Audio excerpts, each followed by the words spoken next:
Oke, Assalamualaikum warahmatullahi wabarakatuh. Halo semuanya, perkenalkan nama aku Zalwa Putri Aulia.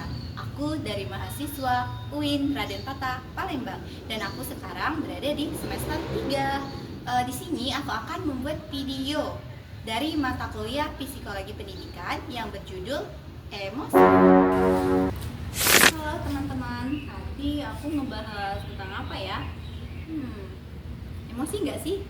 Ya, emosi ya teman-teman. Apa sih itu emosi?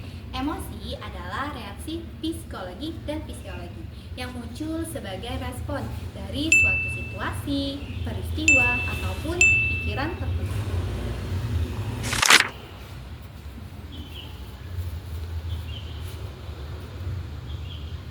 Oh iya, kita lanjut ya. Tadi pengertian emosi. Selanjutnya itu ada emosi itu pastinya dibagi menjadi dua. Yang pertama ada emosi positif dan pastinya juga ada emosi negatif. Yang pertama itu ada emosi positif, yang dimana ini meliputi perasaan senang, bahagia, cinta, syukur, dan bangga. Yang dimana dengan adanya emosi positif ini mendorong kita untuk selalu bersikap positif dan optimis. Contohnya itu kita ambil dari kata senang. Kita itu pastinya senang ya diperhatikan baik itu oleh teman maupun pasangan. Selanjutnya itu ada emosi secara negatif, yang dimana itu meliputi perasaan sedih, takut, iri dengki, ataupun kesal. Yang dimana jika emosi ini terus muncul pada diri kita itu bisa membuat kita menjadi stres, depresi, ataupun bisa gangguan mental. Jadi ya teman-teman, kita itu harus bisa ya untuk mengelola emosi kita. Oke, halo, bersama aku lagi Zalwa Putri Aulia. Di sini aku akan mewawancarai salah satu narasumber saya. Oke, langsung saja. Halo. Ini narasumber saya, bisa perkenalkan namanya siapa? Boleh. Nama saya Aidil. Dari jurusan apa kalau boleh tahu kan? Pendidikan Agama Islam. Oke, boleh ya saya bertanya seputar emosi ya. Boleh. Oke, kita langsung aja ya. Pertanyaan pertama, menurut kakak emosi apa sih yang sering kakak rasakan dalam kehidupan sehari-hari biasanya? Emosi ya. Ya, betul. Emosi itu biasanya campur aduk gitu. Kadang sedih, kadang senang. Pokoknya Biasanya yang dominan kak, yang dominan biasanya. dominan. Lebih ke sedih kan. Sedih ya, oke, perasaan sedih. Ketika kakak merasa sedih itu, apa sih yang pertama kali biasanya kakak lakukan? Sedih. Ya, apa sih, apa? Pasti nggak nangis lah. Gak nangis ya pastinya ya. Terus gak nangis. Kadang diam itu lebih baik. Iya ya, oke. Misal nih, kalau saat kakak marah nih, apakah kakak sulit mengambil keputusan yang kakak? Sulit. Kenapa sulit? Karena ada emosi kan lagi labil kan. Jadi keputusan itu agak cukup. Nah, takut lah. Ya, aku cukup Salah. ya, ya. Jadi lebih baik diam. Oke, terima kasih. Selanjutnya pertanyaan terakhir. Misal nih, kalau kakak lagi senang, sedih, ataupun marah, siapa sih yang paling membantu kakak di saat-saat seperti ini? Keluarga, teman. Ada teman. Caranya itu bagaimana kakak sharing cerita? Atau bagaimana? Ya maaf kayak curhat aja gitu. Curhat ya. Oh, ternyata cowok bisa curhat ya, Bisa Kak? dong. Oke, oke. Bisa. Mungkin itu saja ya, Kak. Terima kasih banyak ya. Sama Ini aku sudah bersama narasumber kedua aku.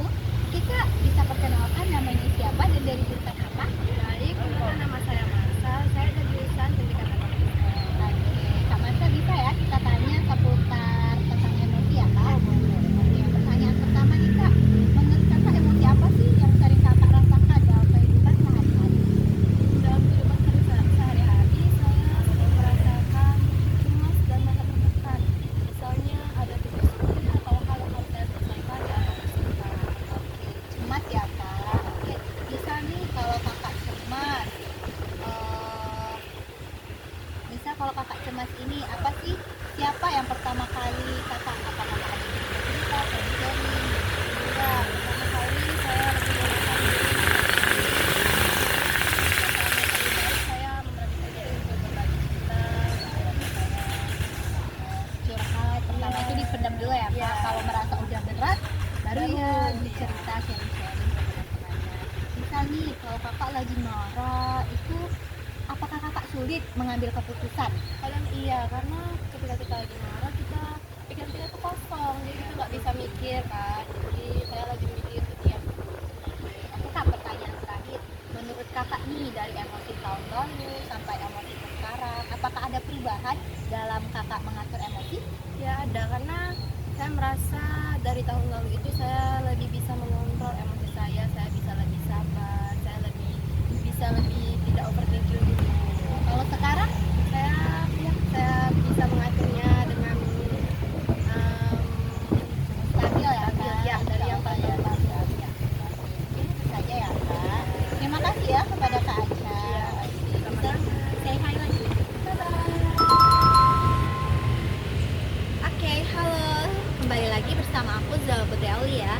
Tadi aku sudah mewawancarai dua narasumber yang dimana itu gendernya berbeda-beda. Ada yang cewek dan ada yang cowok. Kalau yang cewek tadi namanya Marsha Aulia Karunisa dan yang cowok tadi namanya Muhammad Aidi Rahman. Tadi aku sudah bertanya seputar tentang emosi. Dapat aku simpulkan ya, kesimpulan menurut aku pribadi bahwa antara emosi antara cewek dan cowok itu berbeda. Contohnya kita ambil dari cewek. Tadi aku sudah mewawancarai dari saudari Marsha. Menurut aku secara pribadi emosi cowok itu lebih stabil. Dia itu lebih dapat memahami emosinya.